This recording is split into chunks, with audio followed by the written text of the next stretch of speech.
Dumistansya si Pangulong Ferdinand Marcos Jr. sa impeachment campaign laban sa kanyang dating running mate na si Vice President Sara Duterte. Ayon sa Pangulo, hindi niya mapipigilan ng mga mababata sa mga kongresista na gampanan ang kanilang constitutional mandate at tumugon sa mga serye ng impeachment na inihain laban sa pangalawang Pangulo. Nanindigan ng Pangulo na walang kumpas ang Executive Department sa impeachment. Walaan niyang papel ang ehekutibo sa tuluyan nitong pag-usad sa Kongreso mula po sa mababang kapulungan patungo sa mataas na kapulungan. Ayon pa sa Pangulo, anuman ang ginawa ng Kamara de Representantes ay malinaw na nasa ilalim ng mandato nito, salin na rin sa itinatakda ng ating saligang batas. Sinusunod lamang anya ng mga kongresista ang mga nakalatag na procedure kasama ng tuluyang pag-transmit ng reklamo sa mataas na kapulungan. Role ng executive sa impeachment. Of course, did we discuss it with the Speaker? Did we discuss it with the other congressmen? Of course. And tinatanong, anong plano ninyo? Ano ba talagang gusto ninyong gawin?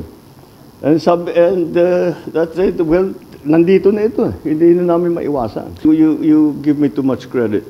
But again, what the House has done is clearly the mandate that they have been, the constitutional mandate that they have to proceed with the impeachment complaints. So that's why I think they're just following the procedure. Punot dulo nito na-transmit nila ang impeachment complaints sa Una nang sinabi ni Pangulong Marcos na walang katuturan ang impeachment complaint laban kay Vice President Sara Duterte. Gayunpaman, mahigit 200 mga kongresista iyong sumuporta para tuluyang matanggal ang pangalawang Pangulo. Samantala, kinumpirma rin ni Pangulong Marcos na kanyang pinayuhan ang kanyang anak na si Ilocos Norte Representative Sandro Marcos na gampanan lang ang kanyang mandato bilang isang kongresista. Kaugnay po yan sa impeachment laban kay Vice President Sara Duterte. All that. The impeachment complaint is exactly the same. Once it has been filed, there is a procedure that needs to be followed already.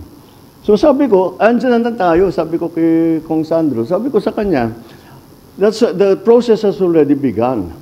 So it's your duty now to support that process. So do your duty. That's what I told you. Do your duty. You have to support the process.